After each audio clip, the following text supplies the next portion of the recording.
Bezrat Hashem Itbarach, j'ai le plaisir aujourd'hui d'enseigner un Yosod qui est ramené dans le Paradis Tzrak du Rav Yitzhak Hutner dans Rosh Hashanah. Mahamar He, chapitre 5. Paradis Tzrak, c'est un livre profond, difficile.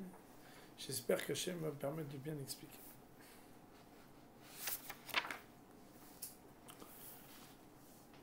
Le livre de Tehillim, parmi tous les livres du Tanakh, puisque c'est un des Ktuvim, est le seul livre qui a la singularité que du début jusqu'à la fin, c'est un livre où l'homme parle à Hachem. C'est ça le sujet du livre, c'est un homme qui parle à Hachem. Et comme c'est absolument évident, quand un homme parle à Hachem, il parle avec profondeur. Quand on parle avec quelqu'un d'important, on réfléchit, on pose, on donne du poids, donc la pondération à ce qu'on dit. Et il y a ce qu'on appelle le omek, la profondeur, puisqu'on s'adresse à Hachem. Rahamana, libabae, il faut du cœur pour parler avec Akadosh Baruch Hu, bien évidemment. Seulement, parmi toutes ces paroles qui exigent naturellement d'être profondes, une fois, dans tout le livre de Tehillim, on nous dit que la parole doit venir mima'amakim. Comme tout le monde le connaît, ce fameux psaume qui dit mima'amakim karaticha Hashem, des profondeurs, je t'ai appelé Hashem. Et nous dit le Paradis Tzrak, singulièrement, c'est le chapitre qui parle de la demande de Seliha. Ki'imecha Seliha le ma'an tivare. Car elle est avec toi, la Seliha, donc au féminin, parce qu'en hébreu, le pardon est féminin, la capacité de pardonner afin que tu sois craint. On dit le Paradis Tzrak. Si toutes les paroles qu'on adresse à Hachem doivent être profondes, et que pourtant on nous dit que quand on demande la Seliha, on ajoute, deuxième tampon, plus que le syndical normal de la Amkout, de la profondeur basique de la parole à Hachem, un autre niveau de profondeur, c'est que demander la Seliha Kadosh Baruch Hu réclame que ça soit Mima Amakim, plus encore que toutes les autres paroles du Sefer Tehillim. Bien évidemment, la question est de savoir, qu'y a-t-il de singulier et de particulier dans la demande de Seliha qui va faire que, particulièrement là-bas, on ne peut demander et on ne doit demander la Seliha que si on a encore plus de Mima Amakim que dans le reste de manière de s'adresser à Kadosh Baruch.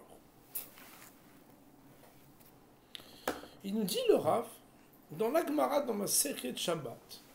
Donc là, pour celles qui écoutent Rav Hutner la première fois, Rav Hutner, c'est comme un puzzle. On prend un coin, on pose une question, on va dans un truc qui a priori n'a rien à voir, et pour l'instant, vous allez vous dire, c'est un autre shiur, il fait un truc, et à la fin, il y aura peut-être un truc avec un arbre là, un soleil là, une maison, etc. Pour l'instant, on part ailleurs. La Gemara nous dit dans la Sechet Shabbat que Rabbi Shimon ben Havera, Rabbi Shimon ben Yochai et ses amis, quand ils étudiaient la Torah, ils étaient tellement élevés qu'ils ne s'arrêtaient pas pour faire la tefila. Et la Gemara, elle dit pourquoi? Parce qu'ils ne peuvent pas s'arrêter d'être occupés à Haye Olam pour s'occuper de Haye Shara. Ils ne peuvent pas arrêter de s'occuper de ce qui s'appelle la vie éternelle pour s'occuper de la vie instantanée. Quoi? C'est quoi cette histoire? Et la halakha, elle est comme ça dans Shulchan Aruch. Shulchan Aruch, il dit à l'époque de Rabbi Shimon ben Havera, quelqu'un était en train d'étudier, il ne s'arrête pas pour faire la Hamida, il s'arrête que pour créer le schéma. Mais, de nos jours, bien évidemment, on s'arrête pour tout. Et même pour boire et pour discuter, malheureusement. Rashi Akadosh, il explique Rashi Akadosh, il dit pourquoi la tfila par rapport à la Torah, c'est Haye Sha'a par rapport à Haye Olam.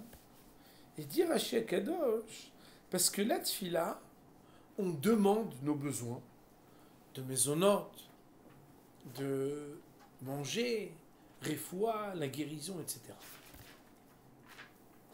Et nous dire à Voutner, mais je comprends pas. C'est quoi ce pshat que Rashi dit? Je n'ai pas compris ce que Rashi dit. Et nous dire à Voutner, mais c'est quoi cette histoire? Si, mais tu dis que le problème pour lequel la tfila est moins importante que le limud Torah, c'est parce que tu mentionnes que tu veux aussi la refoua, la parnassa, mais voilà que dans la tfila, tu mentionnes pas que des choses matérielles. Tu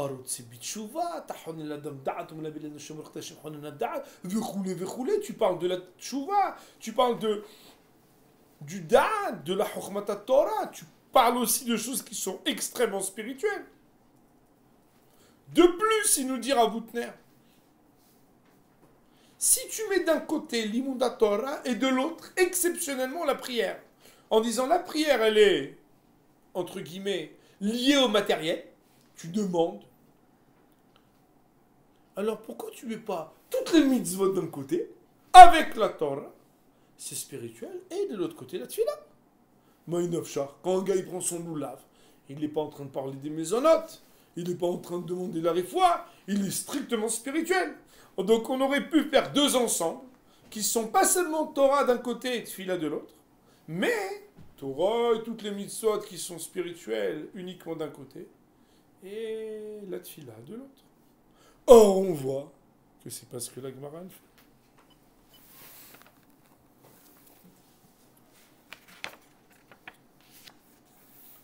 Le Rav, il veut expliquer que il existe trois manières de s'approcher d'Hachem dans la Avodat Hashem.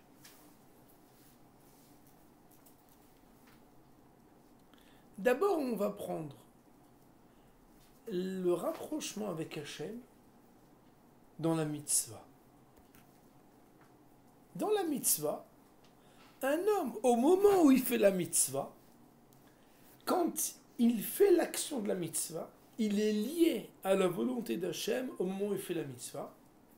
Et quand il arrête de faire la mitzvah, il n'est plus lié à la volonté d'Hachem. D'ailleurs, mon Rav Zatzal, Rav Shapira, il expliquait que le mot mitzvah, c'est un mot bizarre. Pourquoi? Parce que normalement, ça devrait s'appeler tzivouï. Ça ne devrait pas s'appeler mitzvah. Mais il disait que ça ressemble à une forme très originale, comme le mot milva ou milvé. C'est quoi? Quand on parle dans la Gemara de milvé ou milva, c'est qu'il y a malvé, lové et alva. Le mot milva, il veut dire prêteur, emprunteur et objet d'emprunt. Il disait le Rav, mitzvah, c'est milachon tsafta. C'est qu'il y a le metzavé, le metzouvé autour du tzivoui. C'est que quand tu es en train de faire une mitzvah, tu es lié avec Hachem parce qu'il a été metzavé au train, il t'a ordonné de faire quelque chose, tu es ordonné de faire quelque chose, et à ce moment-là, par cette mitzvah, tu es mamash lié à Hachem. D'ailleurs, nos chachamim nous disent qu'une des grandes différences entre Torah et mitzvah, c'est que quand tu fais une mitzvah, tu es protégé par la mitzvah au moment où tu fais la mitzvah. La Torah, tu es protégé par la Torah, même au moment où tu n'étudies pas la Torah. On va revenir tout à l'heure sur l'imud Torah. Les gens, ils prennent des assurances vie. Ils devraient aller étudier un peu une haruta. Parce que quand ils étudient, la Torah, elle les protège même quand ils n'étudient pas. C'est moins cher qu'une assurance vie. Et ça protège mieux.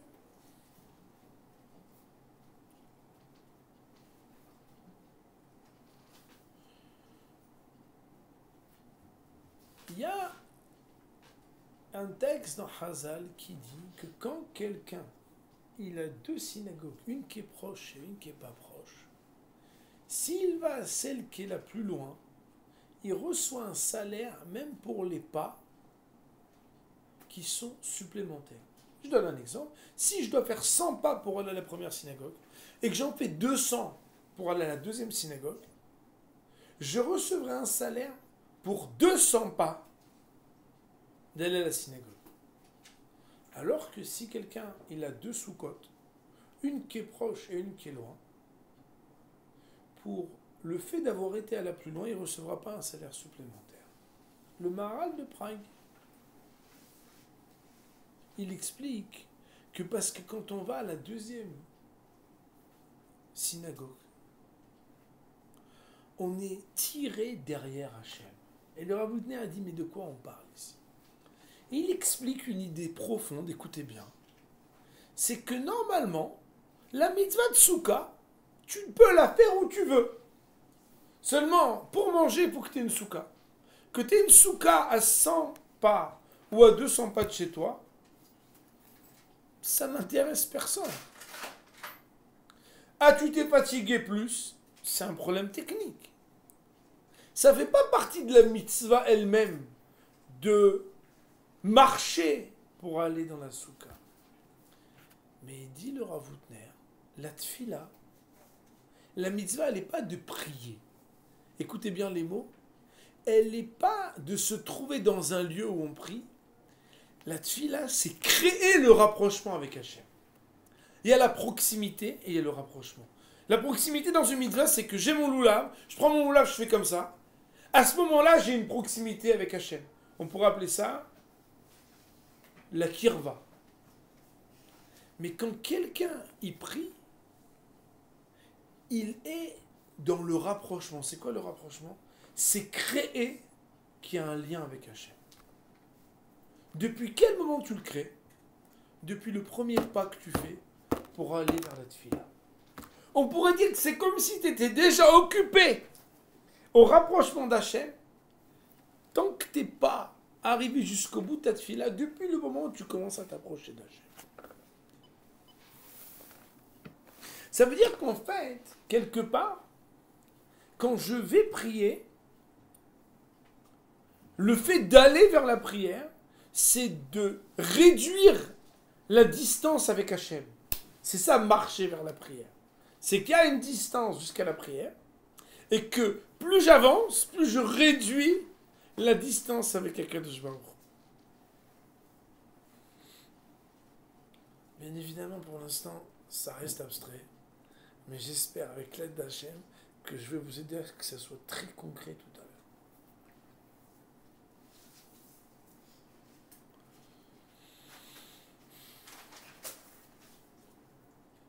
Si on devait vous poser la question, c'est quoi la différence de proximité avec Hachem entre Tfila d'un côté et Limud Torah de l'autre?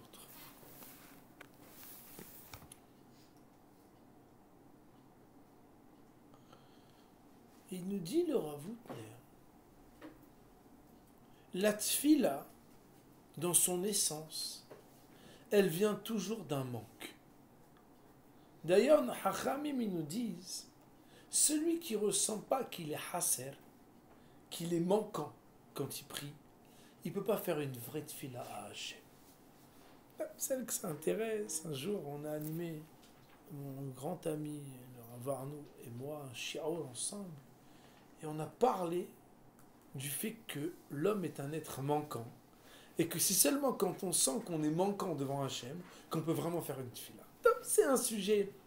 La tfila, même une tfila de Shabbat, si elle est originale, parce qu'on ne fait pas de bakashat tzrachim, et qu'en plus, dans chaque tfila, même de Hol, il y a les 3 premières bénédictions, 3 dernières, où il n'y a pas de bakashat tzrachim, on ne demande rien. Oui, mais dans l'essence, la tfila, ce qu'elle représente, c'est qu'elle est une demande. Donc ça veut dire que elle commence parce que je suis hased, parce que je suis manquant. Il nous dit le Rav Hutner, la Torah, elle commence pas parce que je suis manquant, au contraire. Elle commence parce que je suis chalé. Tout va bien et j'étudie. La tfila, elle commence parce qu'ani hasser. Et c'est pour ça que je m'approche d'Hachem. La Torah, elle est, je ne manque de rien et je m'approche d'Hachem. Si déjà il avait dit que ça, on aurait pu dire Dayen ou rien que pour cette petite fleur. Mais le Rav, il va un peu plus loin pour nous éclairer. Il nous dit que dans Rabbeinu Yonah, dans le Sharet Tshuva, vous savez, il y a 20 principes de la Tshuva. Un des principes, il dit, c'est la tfila que le Ba'al Tshuva il doit faire à Kadosh Baruch Hu pour demander le pardon. Et là, le Rav Woutner dit stop, il y a un problème.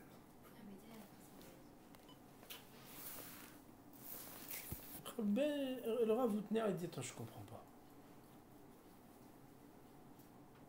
La tfila, si c'est demander l'aide d'Hachem, on le demande dans tout.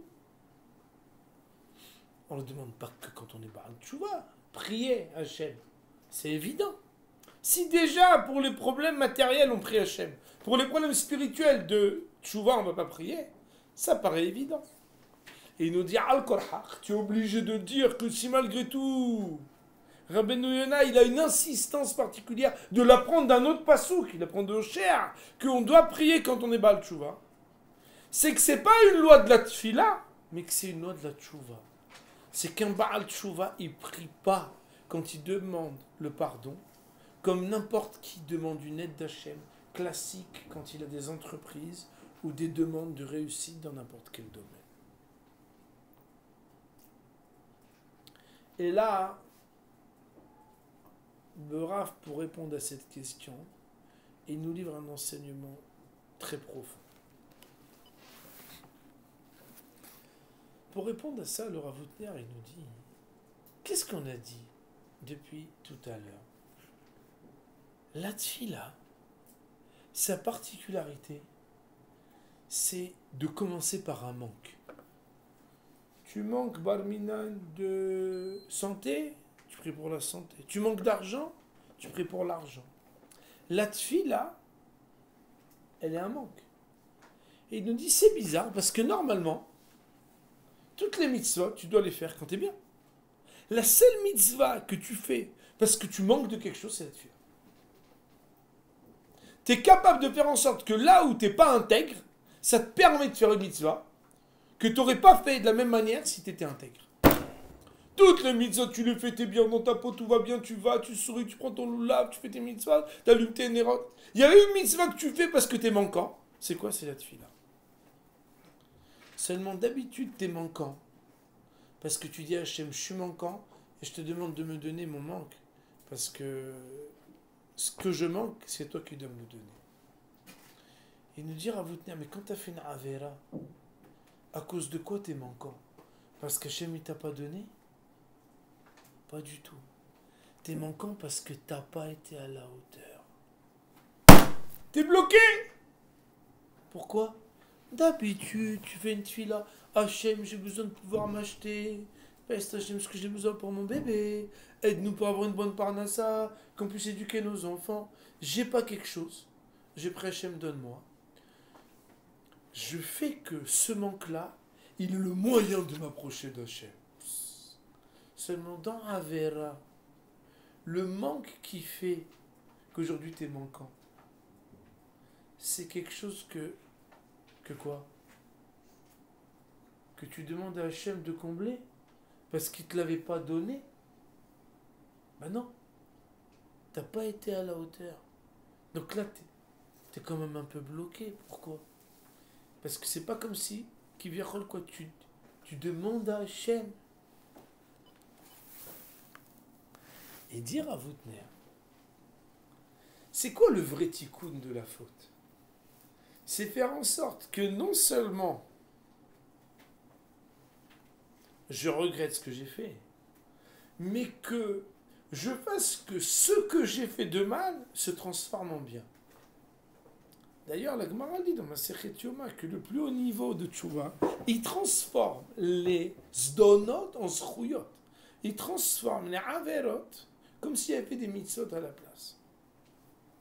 Il nous dit le Rav, c'est quoi la tfila du Ba'al Tshuva quand il demande le pardon? C'est de dénoncer à Hachem que ce manque qui vient de sa Avera devient la raison la plus puissante qui est la sienne pour se rapprocher d'Hachem. J'ai fauté, et parce que je me sens tellement hasser, ma tfila, elle est de te montrer que cette prise de conscience de ma distance à cause de la faute devient la raison première de vouloir me rapprocher de toi. Dans un langage qu'il faut prendre avec des pincettes, mesdames, mesdemoiselles, qui viachol bediavad, grâce à la faute et à la profondeur de la faute, je pleure d'amour de vouloir me rapprocher de toi. Et dire à Voutner, si quelqu'un y prie juste Hachem en disant Hachem, pardonne-moi, il est en train de dire Ani Hassel, et je demande je m'approche de toi parce que je suis Hassel. Mais plus quelqu'un il a conscience combien c'est grave d'avoir été Hasser dans sa faute, plus quelqu'un il veut transformer le vide qui était en lui à cause de la faute par le fait de se remplir. Comment? Il dit à Hachem, regarde comment ce qui fait de moi un être manquant me transforme en quelqu'un qui est plein de rapprochement de toi. Et dit le Rav, c'est ça le Mimahamaki. Mimahamakim, Keraticha Hachem, j'ai tellement conscience du vide que j'ai laissé dans ma Avodat Hachem, de l'éloignement qui était entre nous à cause de cette Avera. Plus tu le fais avec profondeur, plus à ce moment-là, tu transformes le Hissaron de ta distance en quelque chose qui fait que c'est le moyen le plus puissant pour t'approcher d'Hachem. Ça veut dire que dans tout dans l'avion de prière, seulement la prière du Baal Tshuva, elle transforme l'éloignement en proximité. Normalement, quand tu demandes la brioute, tu pries Hachem pour la brioute et t'attends qu'il te donne la brioute.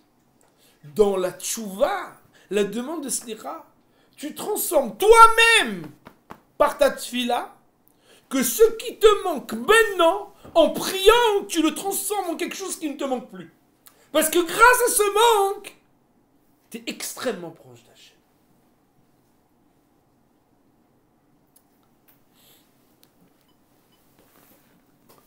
Ça veut dire que plus quelqu'un profondément il comprend la gravité de sa faute et de l'éloignement avec Hachem, au moment où il prie Hachem pour la demande de pardon, plus il crée, au même instant où il prie, un rapprochement avec Akadosh Baruch Hu qui est incomparable.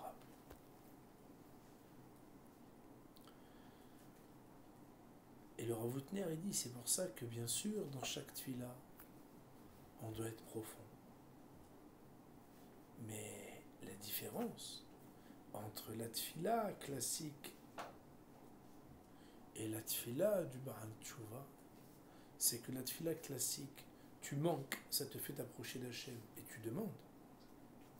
Alors que la tfila du Baal Tshuva, c'est que la prise de conscience de l'éloignement à cause de la faute et la manière avec laquelle tu vas l'exprimer avec une peine profonde, elle crée au moment même la transformation que Bedi'eved a posteriori, grâce à cette faute, tu as créé une proximité, un rapprochement avec Hachem qui fait que derrière toi, tu laisses rien de mal. Parce que finalement, tu as réussi à transformer ta faute en un chitim tse, en étant le meilleur moyen, puisque c'est déjà passé, de faire quelque chose de grand avec ta ravera.